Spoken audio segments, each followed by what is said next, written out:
Now, Mr. Ntshinga was educated in South Africa in high school, went to a boys' school there, and received his Master of Arts degree in law from the University of Sofia in Bulgaria, and has spent his early youth, he's still very young, but his early youth, as an active member of the African National Congress. He served as regional chairperson of the ANC Youth Section for East Africa. He served as secretary of the ANC Regional Political Committee for East Africa, and he was the ANC Chief Representative in Australia and New Zealand. Currently, he serves as Director of the Department of Foreign Affairs in Pretoria, as well as serving as the Senior Political Counselor at the Embassy here in Washington. His generation has two extraordinarily interesting phases. It's been the young generation of the freedom movement in South Africa, the gaining of their independence, and it's also the generation which will be founding a new South Africa, a tremendously difficult task of building a regime. And so it falls to his generation to participate in both of those things. He's been in the center of these activities, and from our perspective, it's extraordinarily interesting to have you present your views on South Africa this evening. It's my great pleasure to present to you Mdumiso Ntshinga, the Senior Counselor of the Embassy of South Africa.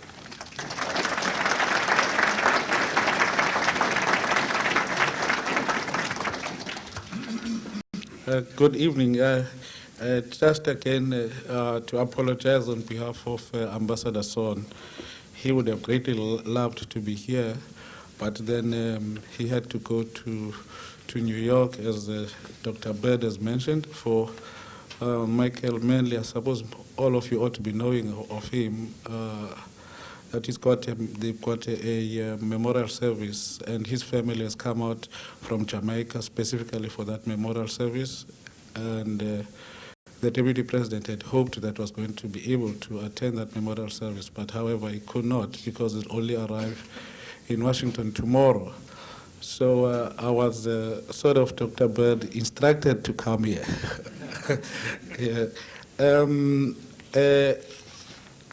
I suggested to Dr. Bird that rather than going through a long monologue, that perhaps I'll just make short remarks, and then we open the floor for comments and discussions, and try to answer as many questions as I can.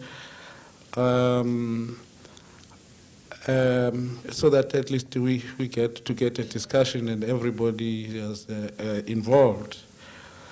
I just wanted to start, by talking about the government of national unity, which I suppose most of you know about it. That one of the decisions of the results of negotiations at Kempton Park was that South Africa was going to be governed by a government of national unity, and that all major political parties were going to sort of to be in a forced coalition until 1999, when we were to have, after the elections in 1999, ordinary democratic state like any other one, whereby a party which got the largest number of votes govern on its own right. But however, the National Party, which was the second largest party, in the government of national unity, left the GNU in 1996. I'd like to start exactly on that because for a number of people, they saw that as possibly an indication that the whole structure of the South African government was bound to collapse and so on. But however, I think that was one of the most important milestones in the development of our democracy in South Africa, that we matured before our time. We never thought that by 1996 we would be able to do without forced collisions, that the National Party's leaving of the GNU actually contributed to strengthen our democracy, which is, as we all know, which is still at infancy. But as much as that forced collision, to a very large extent, was meant to build confidence within our society in general, more especially the civil service, which was in the past regime, the security establishment, and so on, that it was necessary to come into such an arrangement. But the departure of the National Party, at no stage did it even threaten to break the South African establishment, because we still have the security establishment firmly in place and loyal to whatever government of the day. We still have the civil service firmly in place and loyal to the government of the day. And I think our politics have become even much more dynamic, and much more natural. That on its own, it's one of the indicators of the steps which the South African society has taken in trying to build democracy and also the democratic culture. You will remember that in the history of South Africa, we never had any democratic culture. It's something which is very, very new with us, starting from 1994, when we had the first non-racial elections. Building that democratic culture, certain things had to happen. We needed to have a democratic constitution, which was finally signed into law and came into effect, I think, in January 1997. A lot of people say that actually that's one of the most liberal constitutions that have ever been seen.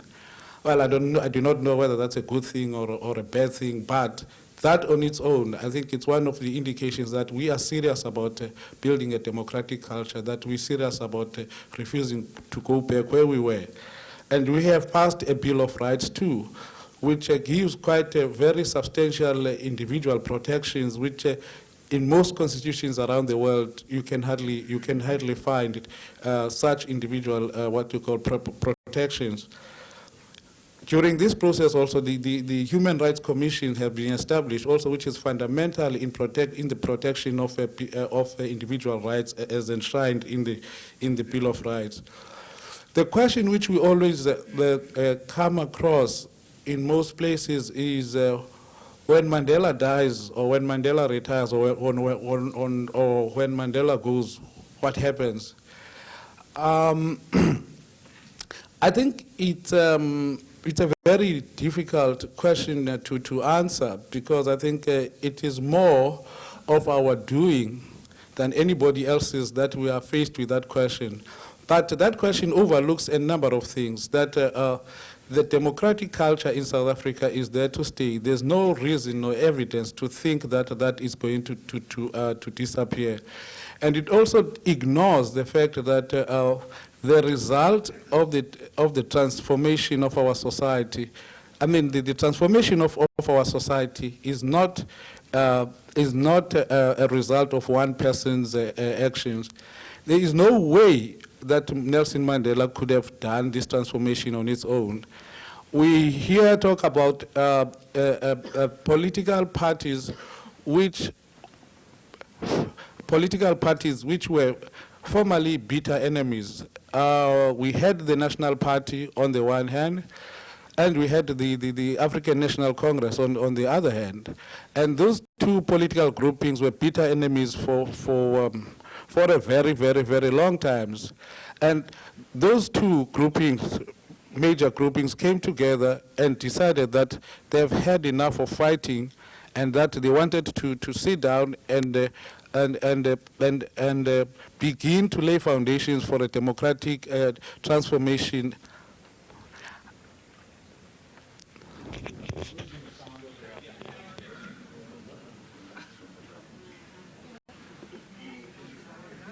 You could just keep going, and perhaps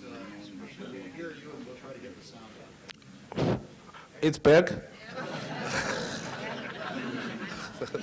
Yeah.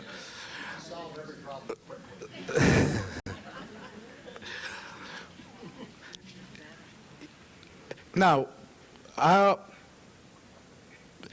that such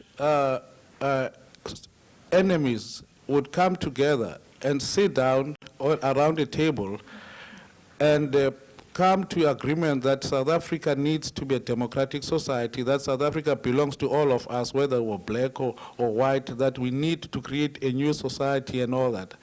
I don't think that can ever be attributed to one person. It's not something which one person can do, unless perhaps a person is a messiah. But in this case, Nelson Mandela is a mere mortal like everybody else.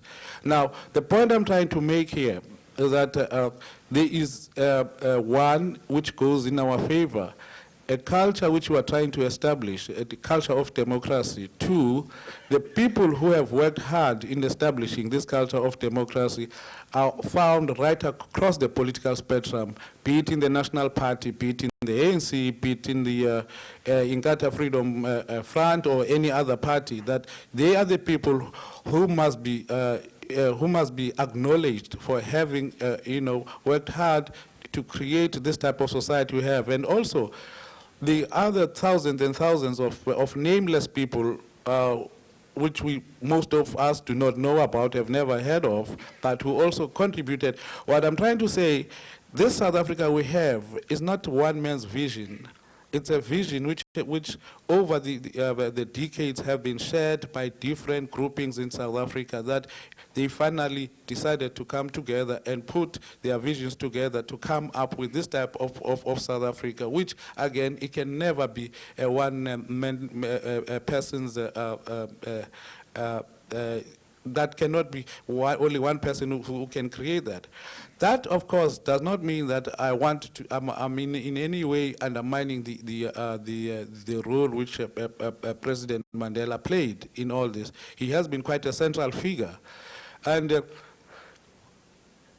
to show the depth of the leadership which we have, President Mandela is on record for saying that he hardly does the day-to-day running of the government. That is done by the deputy president. That he actually does government work for only 3 days in a week. The rest is given to his deputy, and his deputy is the one who's running the government, who's running the different ministries. And needless to say that I think our government is running fairly well. The budget which has been passed a few weeks ago has been hailed as the best budget that South Africa has ever seen. The microeconomic strategy, which came out also earlier on, it has been acknowledged as one of the best economic strategies South Africa has ever had. I'm trying to say all these things which may look small, but are indications that we do have wealth of leadership, and we do have, South Africa can on its own, without necessarily to survive without revolving around one person. As part and parcel of a process of healing the wounds of the past, our country realized that reconciliation without knowledge will be very difficult to come by. That before we can even start off a reconciliation, we need to know that exactly what happened. What happened in the past, who did what to who, that is in terms of abuse of human rights and all that. Hence, the establishment of the Truth and Reconciliation Committee, which is charged with actually investigating the human rights abuses of the past, and granting making decisions on whether people should be granted amnesty who were involved in abuse of human rights, in abuse of the human rights, and also to look at possibilities of compensation the families of the victims of the abuses. There have been quite a lot of criticisms from both ends that Why is it that there's a possibility to grant people amnesty? I mean, that is not justice if you're talking about, if you're going to grant such people amnesty. At the same time, there've been the other view that don't just forget about what happened, and that thing happened in the past and all that, and we're starting a new life. I think the decision to have the Truth and Reconciliation Commission, it takes into account both those views, and it comes out with a compromise which we will satisfy, which will go in a very long way satisfying both views. For instance, most of the families of the victims, this is for the first time they actually know what happened to their loved ones. And also for the public, this is the first time the public gets to know exactly what happened during those days, who did what to who. And on the other hand, it then, without necessarily opening up the wounds, but make it possible for people to come into grips with exactly what happened before you can go towards forgiveness, before you can even talk about forgiving and reconciliation, because we believe that without people knowing to expect them to forgive, and the question will be to forgive what? Because I don't know what actually happened. What I know is that my husband or my daughter or my son or so-and-so disappeared without any trace, or things like that. So that was one of the major consideration. And also, not to give the impression that this is a witch hunt, because it is not supposed to be a witch hunt.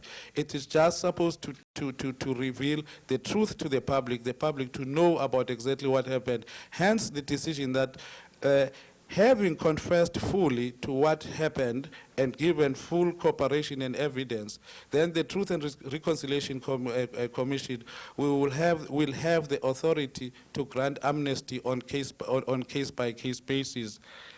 As I was saying, I'm trying to give a broad, I'm trying to cover a broad spectrum right across the board. I just wanted to say also just a few words on how do we define ourselves? Where do we see ourselves? What is our role? As opposed to in the past, when South Africa was regarded as an outpost of Western or European, whatever you may call it, civilization, we see ourselves as first and foremost as an African country, that we're an African country, and that our future is tied to the Southern African region. Hence, South Africa joined the Southern African Development Community, that is SADC, that subsequently he was elected as the chairman of the grouping. A lot of things are also happening in that part of Africa. Of course, we keep on seeing the images of Zaire, Burundi, Rwanda, and all that. But I must say that out of those 12 nations in Southern Africa, about 10 are fully democratic states, with the 11th one almost having completed its transition, and the 12th one having just about to begin its transition towards being a fully democratic state. And this is the region in Africa where the movement towards stability, the movement towards strong economies, and the movement towards a democratic culture has taken root. There is a belief that the movement for renaissance in Africa, for the African renaissance that it has always been talking about, that will be coming from the South, that it's from the South that you'll be seeing all this movement going up.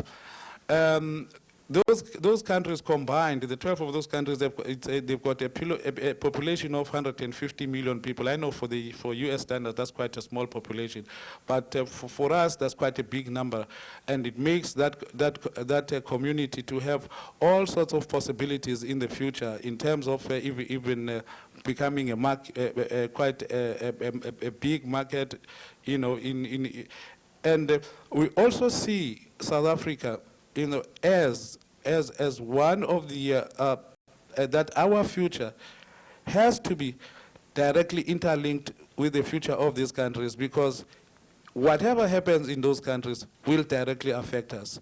If those countries fail to get it right in their economic development, South Africa will be directly affected. And if we also fail to get it right, those countries are going to be affected.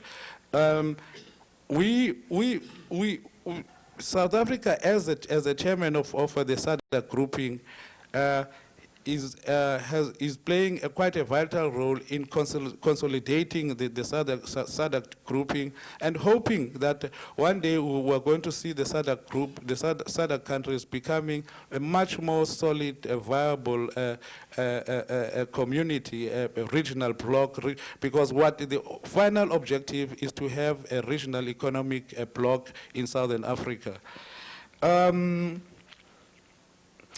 One of the things which one has to admit is that being outside government is different from being inside. In the years that the ANC got unbanned, up to the years that it won the election, a lot of transformation in thinking took place. We used to talk about that we used to talk about mixed economy. We used to talk about the need to nationalize the banks and the mines as the only solution to the problems which South Africa had, as the only solution to the redistribution of the wealth. But the closer we got to know and study how our economic system function and how the whole international economic system functioned, the realization came that something had to change. Something had to change. Our thinking had to change if we had to get it right, so to say. Somebody was asking that what is that which I'm hearing that. Telecom, that's our monopoly telecommunication parastatal. That what is that which I'm hearing that you guys are privatizing telecom, that you have sold 30% of telecom. I said, well, yeah, that is true. I mean, there's a whole sub-privatization going on, including South African Airways and so on and so on. I said, but you people said you are going to nationalize. What is the privatization which you're talking about? Is privatization and nationalization one and the same thing? Well, which I answer that I don't know, but what we are doing is what we think is right, because for a variety of reasons, including raising the necessary resources for addressing some the legacies of the past system, housing, the healthcare system, and so on and so on and so on, that South Africa is in great need of. Of course, this transition has come with its own difficulties. Every day in the news you hear about the crime rate that South Africa is it's very dangerous. The crime rate is high, and so on, which I don't think anybody who's honest can stand up and say that that is not true. We do have quite a high crime rate, but I think I need to explain it in its historical context that we've been having a high crime rate for quite a long time. The difference is that the crime rate has been limited in black areas. People who grew up in black townships, we grew up in violent areas. It was a bad living to go from home to school. You had to learn at a very tender age to fight your way to fight your way. You had to depend on yourself. You had to learn at a very tender age how to use a knife and all that. What I'm trying to say, that was a typical township life. You had to know how to use a knife if you want to survive. You had to learn how to use stones and all that. It's how we were brought up. At the same time, it was a matter of time before this violence, which has been prevalent in African townships, was to overflow in what has been previously white areas. You see, now I think what we are seeing is an overflow which we've had for decades in African townships and even colored townships that has now overflown to all parts of society. That it's only now that is coming into the attention of everyone. And we also have to remember that it's an entirely difficult situation for our police force. Our police force was not trained to be able to be able to police in a very effective way. Our police force was trained on on maintaining the status quo, that is to maintain apartheid at all costs. When the transition took place, the police force found itself really not capable of dealing with the new situation and so on. And another factor which has to be taken into consideration is that apartheid, there's one thing positive about apartheid. A lot of people may find that strange, but there was something positive about apartheid. Apartheid isolated us from the world. By isolating us from the world, we were sort of not affected by this drug smuggling and all that. Drugs were something which were not known in our society. But with the opening of South Africa to the world and all that, all of a sudden, overnight, drugs have become so much of a problem. South Africa has become quite a favorite transit for drugs, for drugs en route to Asia, or en route to America, or en route to Europe, and so on. Again, which has found our police force quite ill-prepared and all that. These are some of the problems which came together with the transition and transformation, which we have to find a way of dealing with that. Thank you, Dr. Bird. I will leave it at that.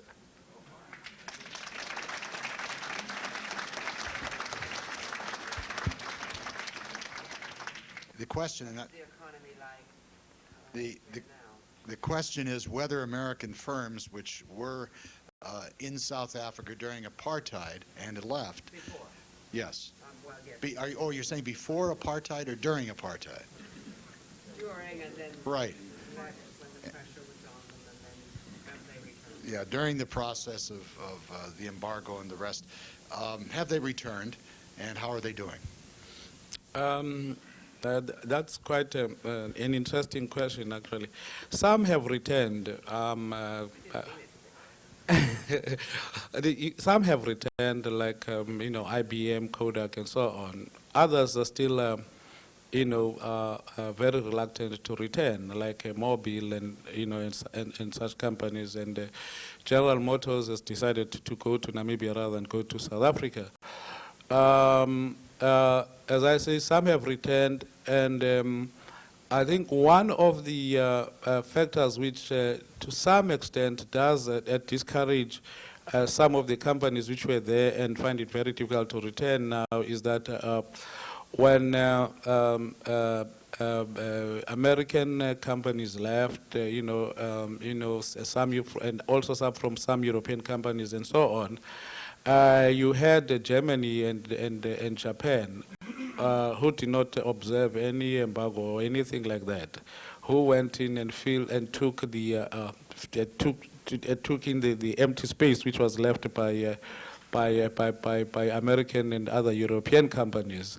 Now, in returning, now you find that the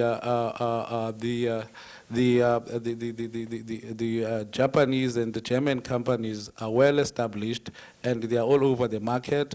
And remember that we had also a very, very much distorted free market during those days. We had quite a very highly protective economy, which competition was not quite very much encouraged, and so on. So, let me make an example with Fuji. Fuji went went back. Went just after Kodak left.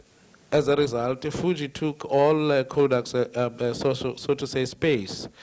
Kodak has gone back now, and they are finding it very, very difficult because right up to ordinary, what do you call this, dark rooms and so on. Fuji has made deals, with dark rooms and such places, such small places, which really one would not think of, deals which make it impossible for those people to deal with any other company except Fuji. And now Kodak has to go and start afresh, completely afresh in that. So that's one of the ironies which we face now. And also we had the problem with the trademarks, our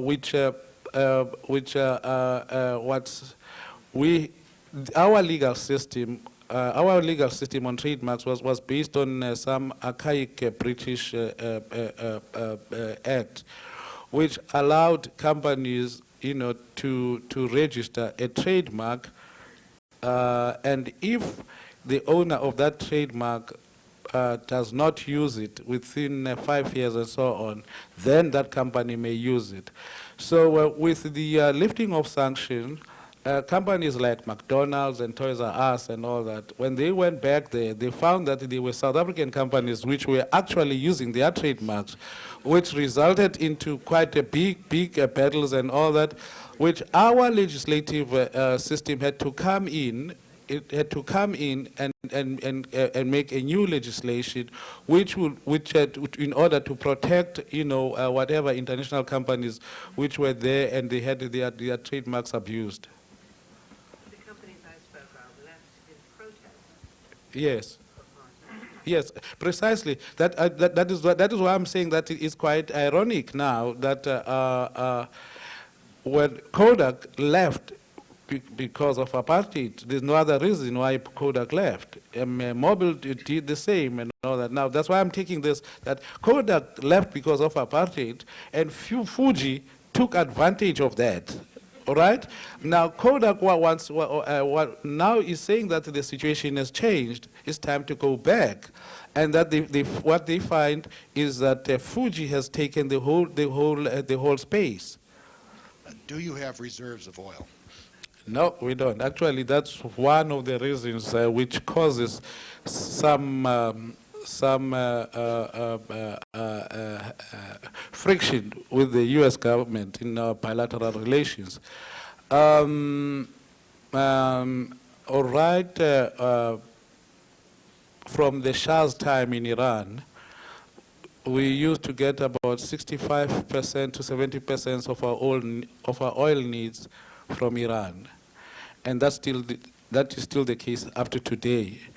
And that we realize that that on its own is very dangerous. You may not depend on your energy needs only on one country to that extent, up to 70% of it. That is very dangerous. Now, and also you must remember, because of isolation, there was little which South Africa could do. They could only buy from one source, and the established source was Iran.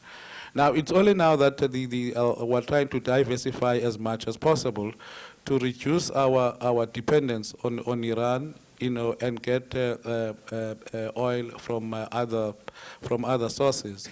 And if you if we are talking about reserves which we've kept over the years, yes, we do have those.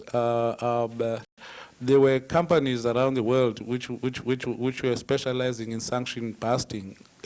As a result, the South African government got oil through black market and filled up its reserves, which can take, I think they can take us for, I can't remember the exact number of years to go without importing oil.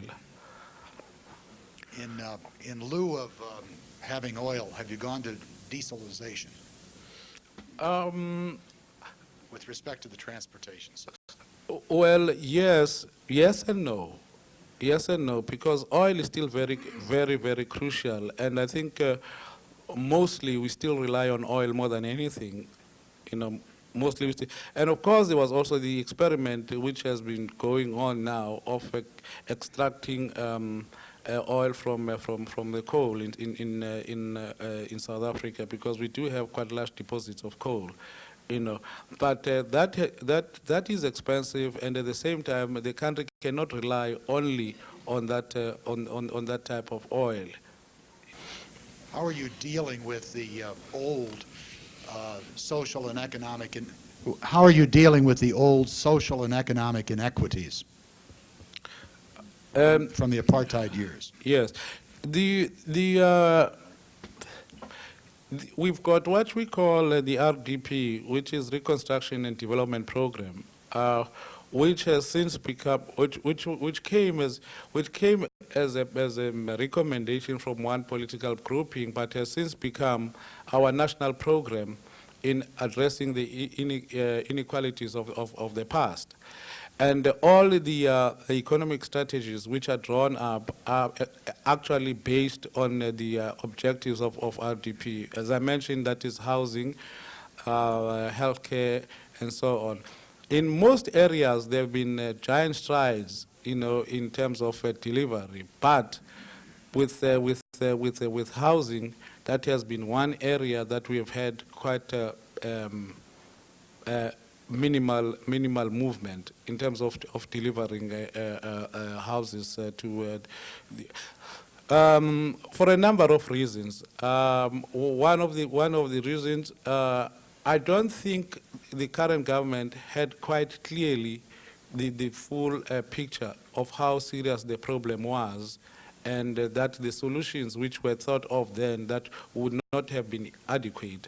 And secondly, that there were not enough resources in the country that the government would have been able to do this delivery of houses without the private sector. On realizing that, the first move was to get the private sector on board, you know, to help in making affordable housing available. That has also involved a number of foreign companies, like Malaysian companies and all that, and also financial institutions in providing guarantees, you know, for loans at a very low rates and so on. I think it's only now in the past few months that there is some visible improvement on the side of housing. With education, a strategy is also in place, which is going to be implemented in different phases. You know, one, the question of overcrowding in black schools, what to do with it, and find also at the same time almost empty schools in white areas and so on. The question of teachers, you know, the question of untrained teachers, which was also very common in black schools. There were lots and lots of, untrained teachers. A question of redeployment of teachers, like they find that there is an oversupply of mathematics and science teachers in predominantly formerly white schools, and you go to black schools, that there's absolutely no mathematics and science teachers. What you'll find is that everybody else has majored in biblical studies and African languages. Now we'll have an oversupply of those. So I shouldn't be saying this because my father is one of those.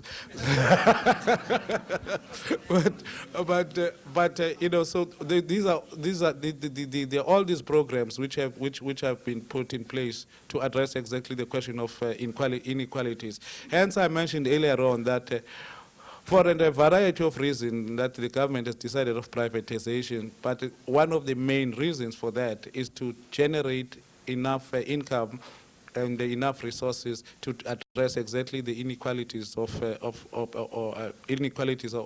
past by privatization and so on. What is the status of the Indian Area Free Trade Zone? Yeah, the Indian Ocean Rim, as it's called, the Indian Ocean Rim, it has been a concept which has been around I think since the 1918, around 89, 1990, which received quite a boost with, democratization of South Africa, and discussions have been going on making it firmer and firmer that the whole idea of the Indian Ocean Rim. And they had the last meeting, I think, was a couple of months ago, which now I think which actually came up with a much more firmer strategy on how they are going to go up building the concept of Indian Ocean. One of the biggest not problems, one of the key issues which had to be dealt with was the question of India. There was some adversary between India and Australia, and you had to go about it in a very sensitive way. And also there were some Asian countries from the Asian group who were not comfortable with the idea because they regarded themselves to be belonging first and foremost to that they're part of Asia. And at the same time, on our side, we were not very certain, although we were some of the first proponents of the idea, but we were not certain in view of our commitments towards the SADC and all that. But this very last meeting, I think it was in Mauritius, if I'm not mistaken, sort of now has established the very solid foundation for.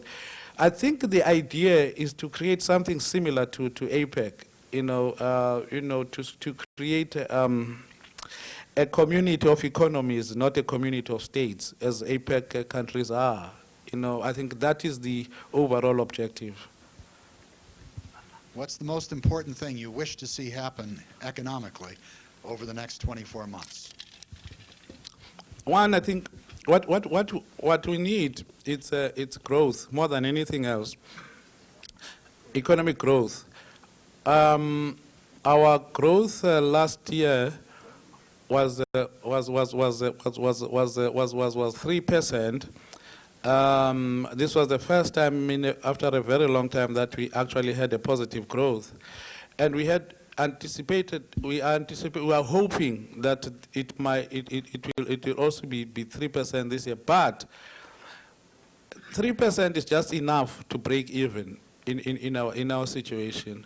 For us to have a serious dent on poverty, unemployment, and so on, we need a growth of 6%. That is our main ambition, to get a 6% growth, if that will be possible.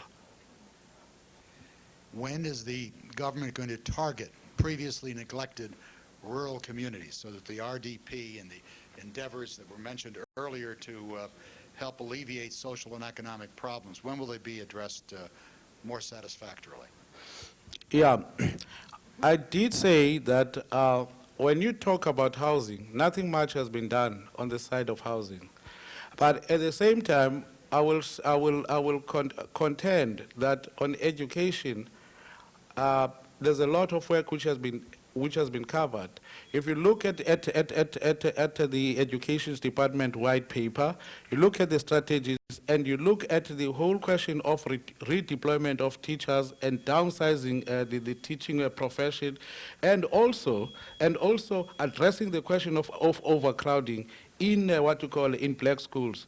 That has already started. The same thing with the delivery of health services. For instance, where I come from in the Eastern Cape, most of the Eastern Cape, more especially the former Transkei, I think it's fair to say that the health services had collapsed in that area, or almost collapsed. But in the past 2 years or so, you have seen introduction of things like mobile clinics in areas where the whole system collapsed. That mobile clinics have been introduced. Deployment of healthcare workers in those areas. A lot of emphasis on primary health care and so on. You see, so the point I'm trying to say is that yes, on housing, there's nothing much visible, but on the healthcare and also yes, the other area which I forgot to mention is that also employment. We're not doing well at all when it comes to employment. I think that's why I was saying that we will need to get a 5% to 6% growth to be able to deal in a very, very serious way with unemployment. But at the present rate at which we are growing, the chances of us effectively dealing with unemployment are not very good. We need to grow far much more than we are doing now. Given the fact that some American companies, as illustrated by our first question, are disadvantaged relative to some African countries and Japan and Germany in particular, given that disadvantage, would you comment upon the correctness of our policy and its wisdom? I think it's very difficult to weigh the bottom line issues and moral issues and to say which one comes first and so on. I think here we're talking about a moral issue more than any other thing. And I think a lot of people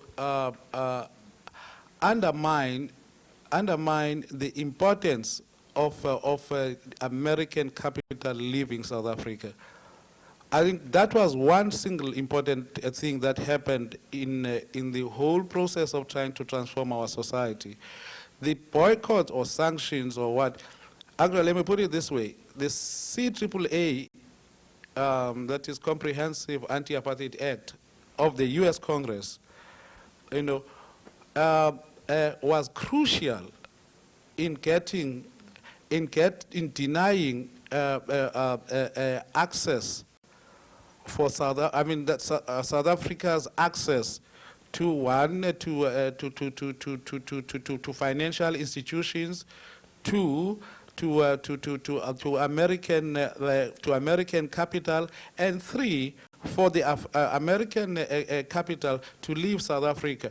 That was quite crucial in bringing down the apartheid system. I think that is one factor which we can't deny. That is why I'm saying now, when it comes to the question of dollar and cents and the moral issues, it's very difficult to weigh and say, but it is very important to emphasize that the withdrawal of American capital from South Africa played a crucial role in bringing about the change.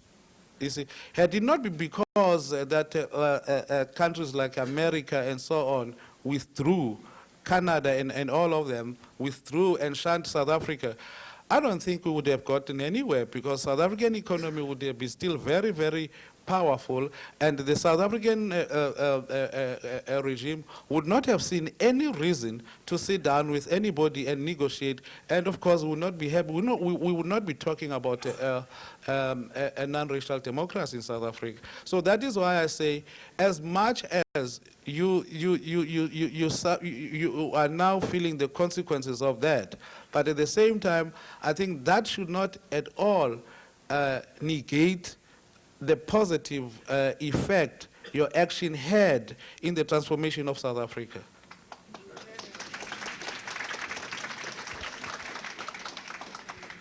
Given the self-interested loss of Americans while serving Africa's common good, South Africa's common good, should in some way that be compensated? Well, let me put it this way. There have been discussions going on, and they are still going on even now. You see, and I think the whole thing is also tied to the whole process of having antitrust laws and all that, which we still do not have. Unfortunately, in South Africa, we still do not have that. And also the preferential treatment of certain companies, like in terms of government giving contracts to out and all that. Now it's still at a very discussion stage. I do not know how it will go, but already there's been an outcry again from these other companies which filled in the space. That if that were to happen, that will be government interference in the free market, that it's not supposed to happen. So it's a very, very delicate thing which is still being talked about. What are the key revenue generators upon which you might base that 6% growth that you're aiming at? All right.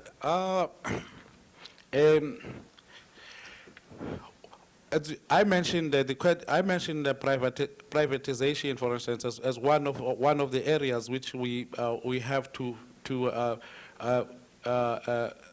which we are dealing with. The government is dealing with now in a very, very serious way. Privatization. Secondly, the opening the South African market to open more to competition. You see, and thirdly, we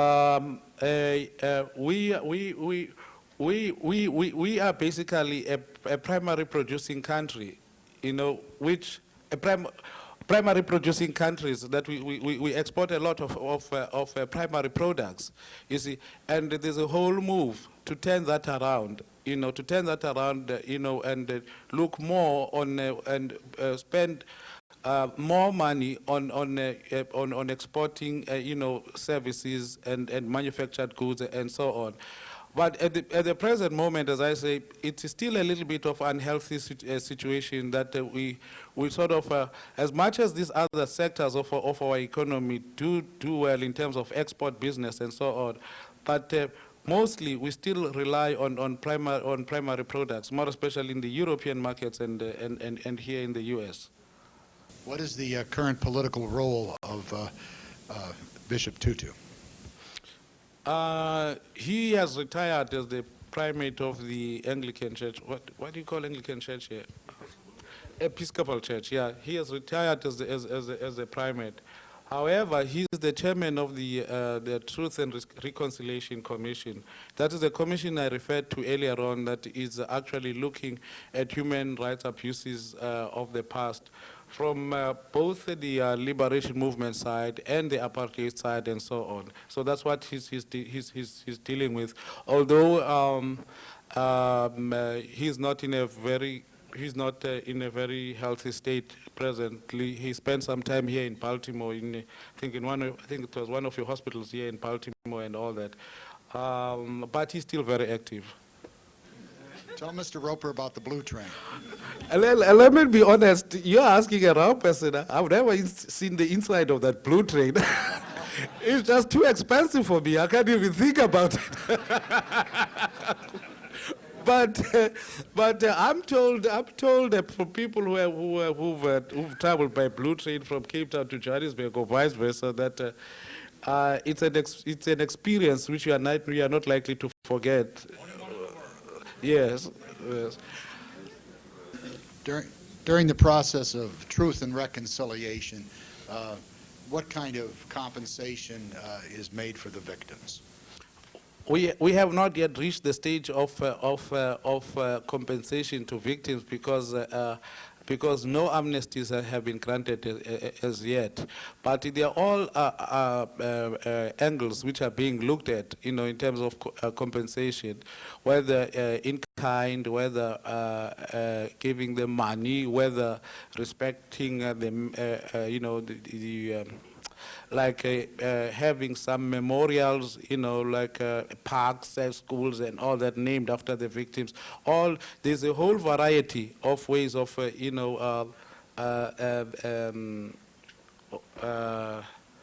of compensating the families of the families of the victims. But as I say, that comes after the amnesty process has taken its course. So what we have now is people who have applied for amnesty, and for them to be granted amnesty, certain things need to happen. One, there must be the Truth and Reconciliation Commission must be satisfied that they are giving the whole truth, and secondly, they must prove beyond reasonable doubt that they were acting on behalf of a political organization or institution. You see, and so because there are other people who did certain things and all that, but who are not necessarily acting out of instructions from anyone. So those ones fall outside the amnesty category and so on. Is there any possibility that the mines will be nationalized? No, actually, as I mentioned earlier on, that we've got problems with crimes. We are looking at possibilities of turning those mines into prison for hardened criminals.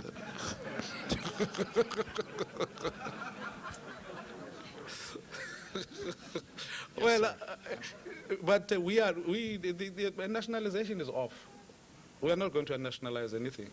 It's completely off the agenda. It's not on the agenda. No, actually, people will be shocked in South Africa if they hear you talking about nationalizing. It's just completely off the agenda.